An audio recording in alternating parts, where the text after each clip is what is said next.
Καλημέρα σας. Τι έκαναν στη Δήλο οι Κύκνοι? Πρόθεση του ομιλητή είναι να ενημερώσει τους ακροατές για τις νέες έρευνες και τις προσωπικές του προσεγγίσεις σε θέματα που μέχρι σήμερα παραμένουν σε επίπεδο απλουστευτικό και αποδεκτό από τον πολύ κόσμο, χωρίς καμιά προσπάθεια να ερμηνεύσει τους αρχαίους μύθους της περιοχής μας. Αγαπητοί φίλοι, το θέμα της παρουσίας των κύκνων πτηνών στον ευρύτερο μεσογειακό χώρο έχει προπολού απασχολήσει παντός είδους ερευνητές, οι οποίοι, αφού διαπίστωσαν την ευρύτατη χρήση τους ως διακοσμητικού σε παντός είδους επιφάνειες και υλικά, κατέληξαν στο συμπέρασμα ότι είναι ένα θέμα που αφορά και την Αφρική και πάντως δεν μπορεί να δοθεί μια σαφής απάντηση στο ερώτημα από πού πρωτοξεκίνησε η χρήση και πότε. Έτσι, απόμεινε η διαπίστωση ότι πρόκειται για ένα μοτίβο του παλαιού εκείνου κόσμου, το οποίο ήταν εξαιρετικά αγαπητό και γι' αυτό και επιβίωσε μέχρι το τέλος της Ρωμαϊκής περίοδου. Στις χώρες των Υπερβορείων, όπως ανέφεραν τον Βορρά οι αρχαίοι Έλληνες, υφίστανται μεταλλικά αντικείμενα με χαράξεις που απεικονίζουν ζεύγη κύκνων πτηνών να σέρνουν άρμα με το δίσκο του ήλιου ή της σελήνης. Πολλοί ερμήνευσαν την απεικόνιση ως μεταφορά της σελήνης στις χώρες αυτές και άλλοι την συσχέτισαν με τον ήλιο Απόλλωνα και τη μεταφορά του κάθε χρόνο στο Stonehenge της Βρετανίας, όπου κατά τη δική τους παράδοση και ερμηνεία ξεχειμώνιαζε ο Θεός όταν κατά τη χειμερινή ησημερία το μαντίο των Δελφών έκλεινε τις πύλες του. Κατά την άποψή μου, επρόκειτο για συμβολισμό του ερχομού της Άνοιξης, καθώς οι άνθρωποι του Βορρά παρατηρούσαν την κίνηση χιλιάδων πτηνών κύκνων τύπου Χούπερ να μεταναστεύουν στον Βορρά, κρόζοντας με οξία φωνή που θύμιζε ήχο από σάλπιγγες. Στην ελληνική μυθολογία τα πτηνά κύκνη είναι συνδεδεμένα με τη Λίδα και τον Δία που μεταμορφώθηκε σε κύκνο για να σμίξει μαζί της. Είναι ομοίως συνδεδεμένη με τη θεά Περιστέρα, η οποία δεν συναντιέται στις μικηναϊκές πινακίδες τουλάχιστον μέχρι σήμερα και επομένως θεωρείται θεά του ανατολικού κόσμου. Επίσης, οι κύκνοι ευρίσκονται και ως διακοσμητικό θέμα σε κυκλαδικά ειδόλια μουσικών, όπως των αρπιστών και των λυράριδων, όπου στην άντιγα της άρπας και της λύρας τους εμφανίζεται το κεφάλι ενός κύκνου ως σύμβολο πιθανότατα μιας ομάδος ανδρών που ήταν επιφορτισμένοι με συγκεκριμένο έργο. Παράλληλα, στις Κυκλάδες, η ελληνική μυθολογία αναφέρεται στην παρουσία κύκνων πτηνών, οι οποίοι πέταξαν 7 φορές κυκλικά γύρω από την ιερή λίμνη της Δήλου και λαϊδώντας μελωδικά, προκειμένου να ανακουφίσουν την Λιτό από τις οδύνες του τοκετού, του γιου της Απόλλωνα, για τον οποίο ιδρύθηκε και ένα ιερό πάνω στο νησί.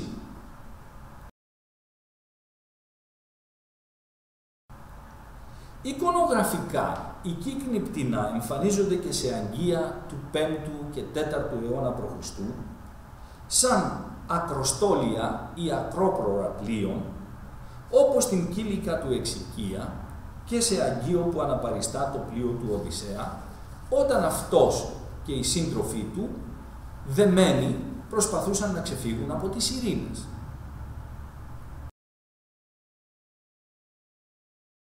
Η επιβίωση αυτού του διακοσμητικού των πλοίων ήταν ενεργή μέχρι τα πρώτα χριστιανικά χρόνια, όπως σημειώνει ο επίσκοπος Ισίδωρος της Σεβίλης. Επί του θέματος αυτού είχα επιχειρηματολογήσει ήδη από μια 20ετία πριν, ότι επρόκειτο δηλαδή για ειδικού τύπου πλοία,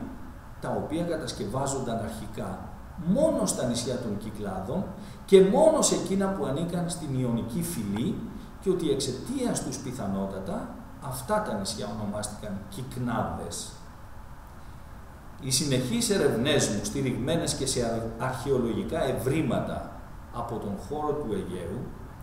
κατέδειξαν ότι χρειαζόταν ιδιαίτερη προσοχή και διαφορετική προσέγγιση των ευρημάτων των ανασκαφών και των επιφανειακών ερευνών,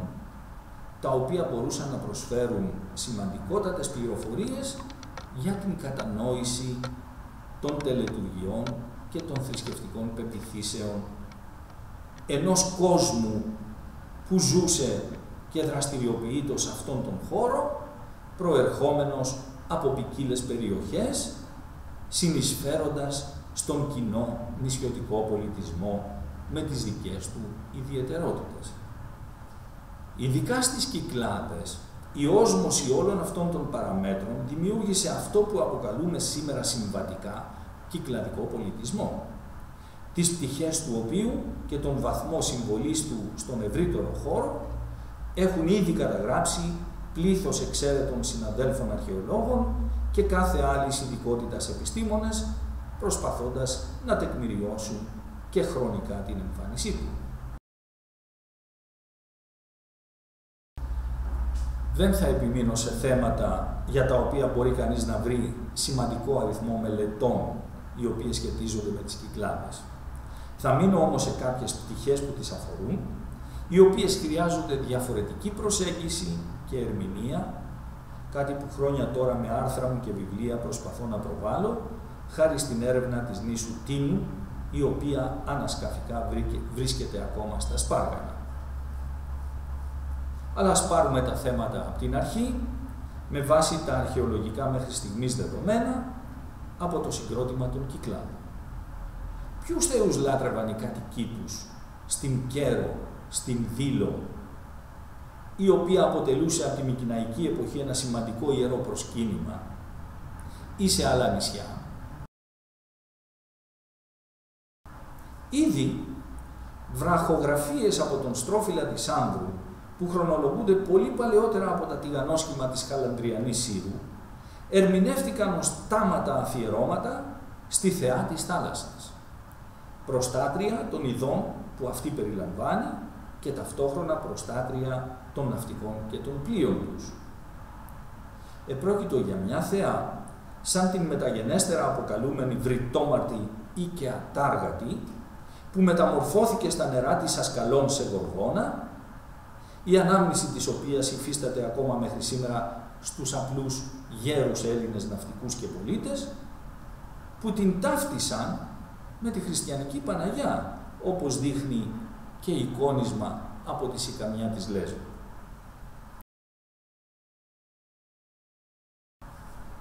Σίγουρα επίσης λάτρευαν τη θεά Περιστέρα,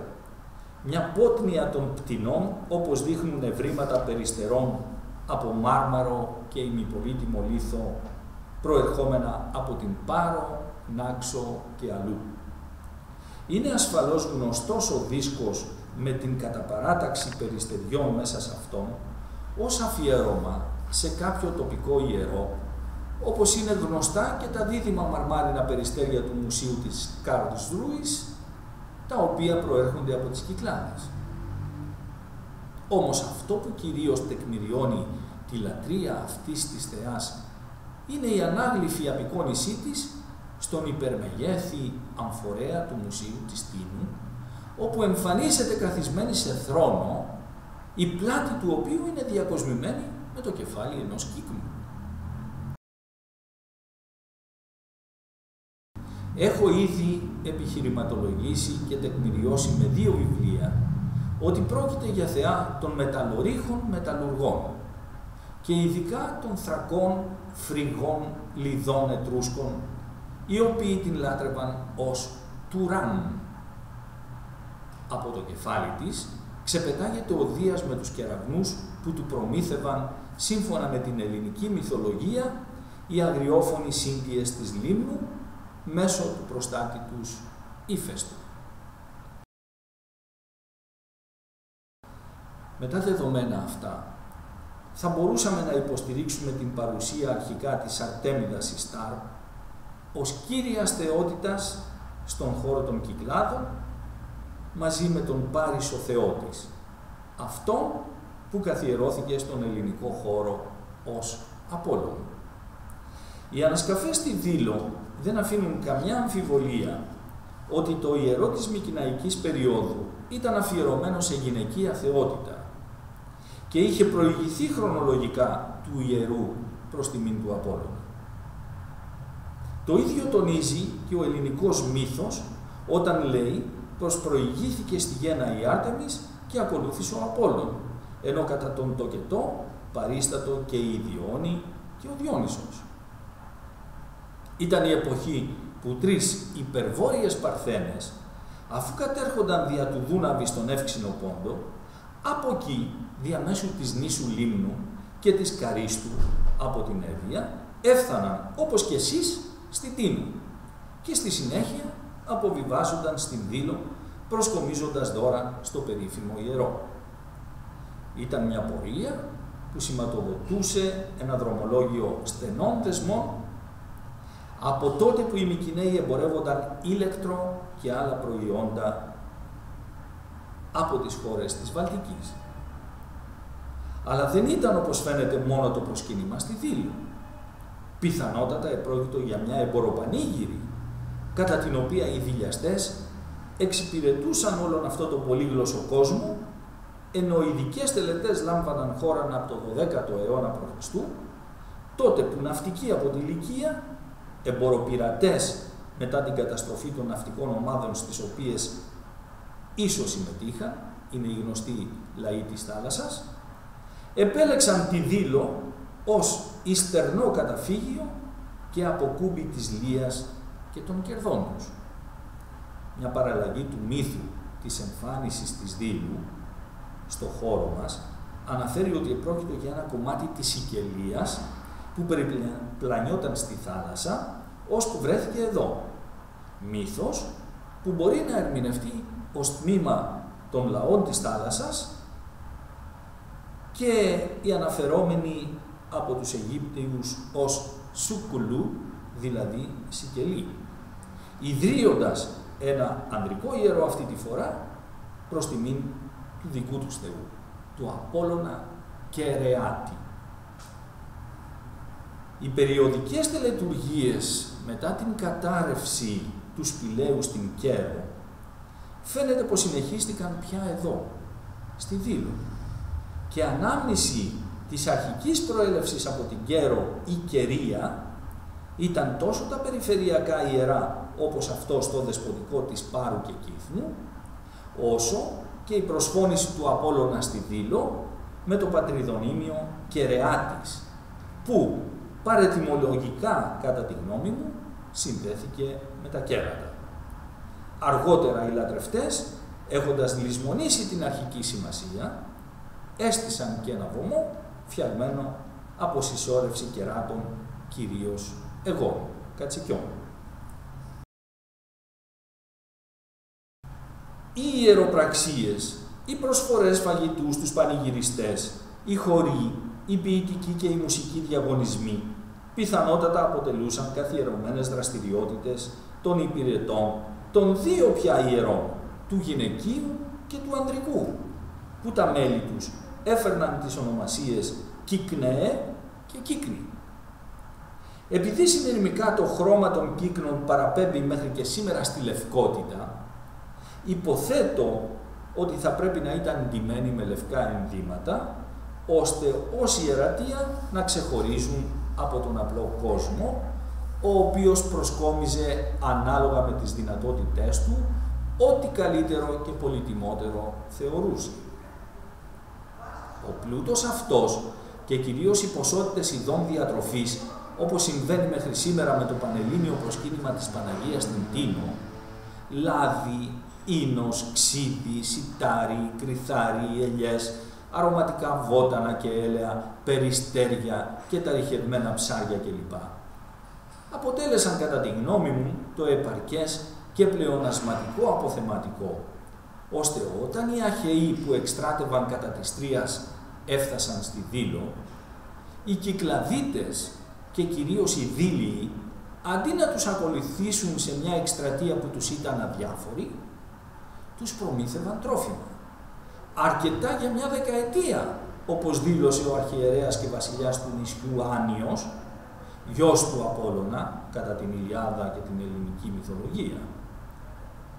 Παράλληλα, με τα πλοία όσων ναυτικών εγκαταστάθηκαν και υπήγαγαν τα καράβια τους υπό την προστασία του ιερού και των κύκνων ιερέων, θέτοντας το κεφάλι του κύκνου πτηνού ως διακριτικό τους, μετέφεραν προμήθειες στο στρατόπεδο των Αχαιών, πλουτίζοντας και από τις μεταφορές. Επομένως, εξηγείται επαρκώς, όπως έχω υποστηρίξει στις εργασίες μου, γιατί οι Κυκλάδες δεν αναφέρονται στον Ιόν κατάλογο. Όπως εξηγείται πλέον και η φράση της αρχαίας ελληνικής γραμματείας, εκεί είναι ένας κύκνος μελωδικός των μουσών υπηρέτης. Πρόκειται για καθαρότατη, πραγματική διαπίστωση και τυπική διατύπωση που αφορά την δραστηριότητα που είχε μια ομάδα από το ανδρικό ιερατείο, δηλαδή να παίζουν μουσική και να τραγουδούν διασκεδάζοντας τους κάθε φυλής προσερχόμενους προσκυνητές.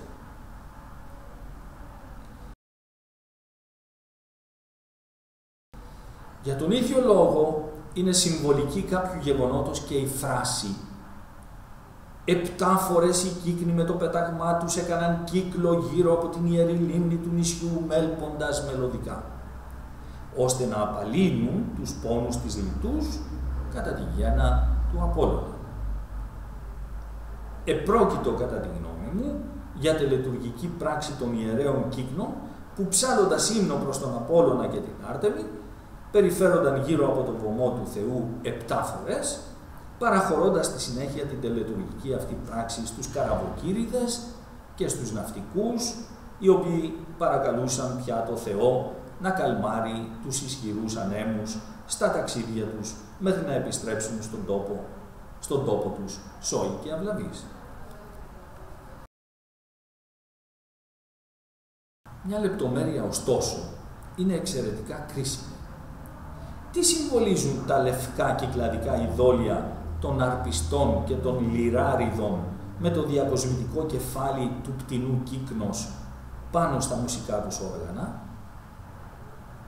Κατά τη γνώμη μου είναι μια παράδοση του παλαιού εκείνου κόσμου που είχε συνδεθεί με τα ιερά του Αιγαίου και της Ανατολής, όπου κάτω από συνθήκες αδιευκρίνιστες σήμερα,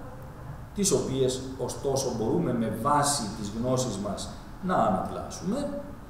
κάθε 8 ή 9 χρόνια ένας από αυτούς, είτε βασιλιάς είτε αρχιερέας, είτε και με τις δύο ιδιότητες, έπρεπε να θυσιαστεί.